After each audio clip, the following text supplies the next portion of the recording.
जिन पे सिर्फ उंगली रख के, जिस उंगली की आप बात कर रहे थे, ये जमीन वक्फ की है, वो हो गई, कोई सुनवाई नहीं हुई, कुछ नहीं हुआ। दिक्कत लैंड ग्रैबिंग से है, दिक्कत कब्जे की है, वक्फ के नाम पे जो कब्जा चल रहा है, दिक्कत उससे है। प्लीज बोलिए तर्कसंगत। थैंक यू, हटाओ मेरे को, रखो, बोलिए अनुराग जी। एक ही बात को आप कम से कम 50 बार करने, एक बात को 50 बार जो कोई बोलता है तो उसकी मानसिकता का पता चलता है। बोलने का भी फायदा नहीं है, लेकिन हाँ बोलिए। मैंने कहा ये जो बिल है आर्टिकल 300A 14 और 26 का साफ साफ उल्लंघन खड़ा क्यों रही? आप किसी के धर्म के, जो हमारी धार्मिक स्वतंत्रता है उसको छीनना चाहते हो, समानता का अधिकार छीनना चाहते हो, और संपत्ति अधिकार जो सुरक्षा होता है ना, उसमें भी आप खतरा पैदा कर रहे हो।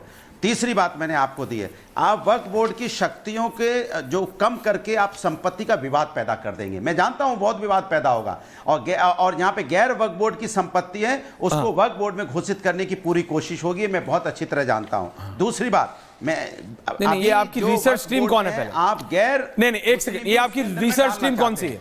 नहीं, अनुराग जी, आप फैक्ट्स को, गौरव जी आ रहा हूं मैं, Gaurav ji only 30 second, Anurag ji, Gaurav ji please person. अरे यार अनुराग जी, ये आपकी रिसर्च टीम ने आपको गलत पेपर्स दिए हैं। अरे यार वाली बात नहीं है, ये आपकी रिसर्च टीम ने आपको गलत पेपर्स दिए। मैं आपको बताता हूं क्यों। अभी तक वक्फ बोर्ड में हो रहा था कि किसी की भी जमीन पे कब्जा हो रहा था, अब ये होगा कि IAS अफसर, DM डिसाइड करेगा है कि नहीं है। ये नहीं है कि अनुराग भदौरिया की पुश्तैनी जमीन पे कोई भी उंगली उठाएगा तो वो वक्फ हो जाएगी।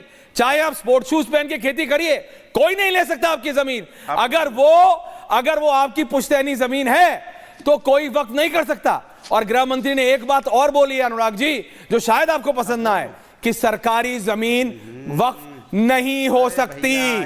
भारत सरकार की जमीन वक्फ नहीं हो सकती। सिर्फ लुटियंस दिल्ली में, जहां के आप भी निवासी हैं प्रोफेसर साहब, 123 ऐसी प्रॉपर्टीज हैं, 123 जिनको वक्फ किया गया है। आप बोल लो, बोलिए, अगर तर्कसंगत बोल रहे हैं तो बोलिए, और फिर गौरव भाटिया जवाब दे रहे हैं। देखिए जल्दी, तर्कसंगत बोल रहे हैं, लेकिन आपके पेट, आपकी रिसर्च उल्टी आई है आज, दिक्कत है। आप काहे नहीं जाके खड़े हो जाते बीजेपी की तरफ से? अब मैं किसी के साथ नहीं खड़ा, मैं तो वक्फ बिल के साथ खड़ा। खड़े हो यार, अच्छा नहीं लगता। अच्छा, आप न्यूट्रल नहीं, आप खड़े हो। ये बात आप लालू जी को बोल सकते हैं? मैंने बोला ये बात आप लालू जी को बोल सकते हैं कि चला दूं उनकी भी स्पीच? नहीं, चलाऊं लालू जी की स्पीच? गृह मंत्री ने कोट किया लालू जी की स्पीच को, बोलूं मैं? चला दूं कि लालू जी आप भी जाके बीजेपी में शामिल हो जाइए? फैक्चुअल बात करने वालों को ऐसा नहीं करते अनुराग जी। बोलिए, ये भौहें चढ़ाने से क्या होगा? Facts will not change. जैसे आपका कुर्ता चेंज नहीं होगा, वैसे फैक्ट चेंज नहीं होंगे अनुराग जी।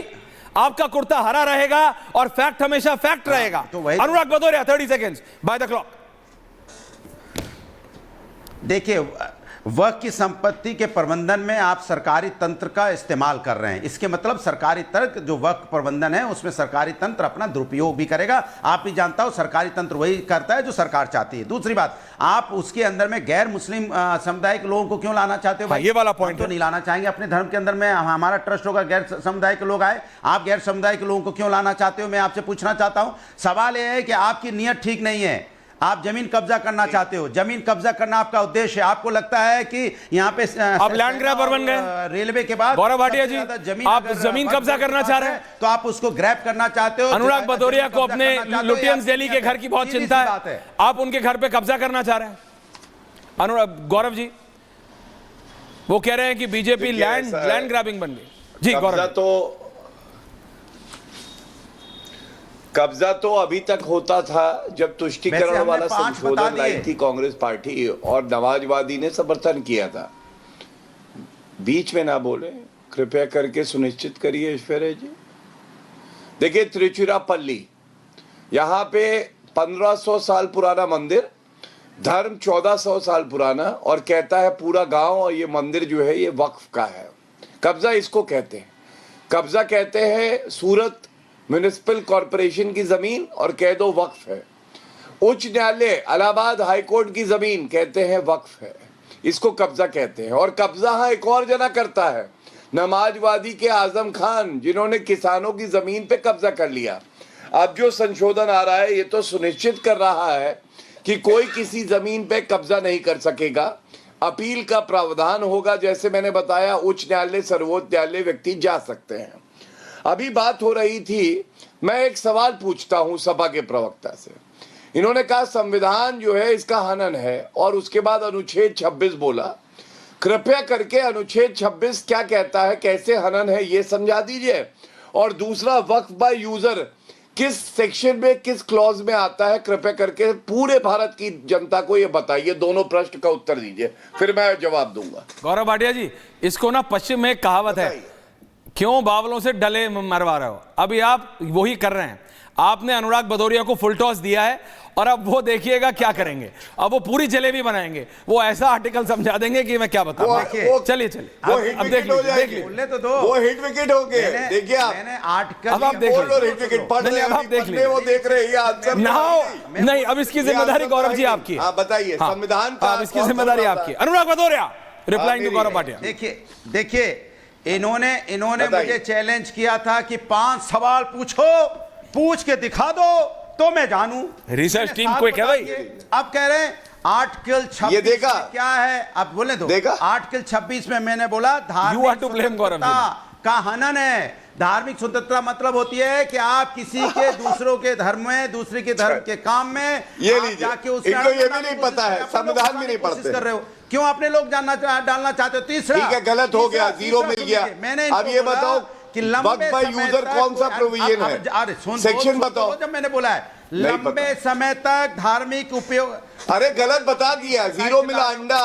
संविधान नहीं पढ़ा है, कुरान पढ़ रहे हो भैया। पर वक्फ संपत्ति घोषित हो जाती थी। अब भारतीय सेक्शन जनता कौन सा है? पार्टी उसको क्या करना चाहती है, सेक्शन। पहले कोई भी चीज अगर धर्म के हिसाब से, चलिए। धर्म के नाम काम पे कोई जमीन का उपयोग हो रहा था तो उसी धर्म के नाम पे वक्फ हो जाती थी। अब ये क्या चाहेंगे, क्योंकि इनके कलेक्टर आ चलिए, जाएंगे, अब मैं वो उत्तर कहेंगे देता हूं, नहीं, देखिए इसमें हम कितने इसको गलत है। नहीं करेंगे, अब इसमें सुनेंगे, देख-रेख करेंगे। ज्ञानवर्धन हो इनका सकता है भी कर जमीन देता कब्जा हूं। करने की सुनो, कोशिश कर ले सरकार। ऐश्वर्या नहीं भाई, करने अब आप का आइए, काम इनको करना। अरे मैं तो आ जाऊंगा, लेकिन बुश में आग आपने लगाई है। के पास मैंने पहले ही कहा था, बुश में आग आपने लगाई है, अब आप ही समेटो।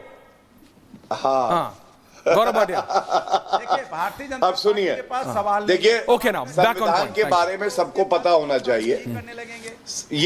ये संविधान नहीं पढ़ते हैं, ये कुरान पढ़ते हैं। भारत का संविधान से इनका कोई लेना देना नहीं है। अनुच्छेद 26 पहला वाक्य क्या है, मैं पढ़ देता हूं। लोक व्यवस्था, सदाचार और स्वास्थ्य के अधीन रहते हुए प्रत्येक धार्मिक संप्रदाय या उसके किसी अनुभाग को और धार्मिक स्वतंत्रता होगी। मतलब अधीन रह के, इनको ये भी नहीं पता है अनुच्छेद 26 में ये आता है। दूसरी बात, वक्फ बाय यूजर के बारे में ये बोल रहे हैं। मैंने इनसे कहा कौन सा सेक्शन है, इन्होंने नहीं बताया। ये है सेक्शन 3RL, जिसको अब हटाया गया। क्यों? ये पहले से जो वक्फ का चला आ रहा है, आप अपनी पूजा पद्धति से या नमाज पढ़ के, तो ये वक्फ बाय यूजर होगा। अब आप मुझे बताइए, 1954 में वक्फ एक्ट आया, 70 साल बीत गए, जो वक्फ बाय यूजर जो संपत्ति बननी थी वो तो बन गई। अब तो जो कानून आ रहा है वो प्रोस्पेक्टिव है, तो फिर वक्फ बाय यूजर की अब क्या जरूरत है?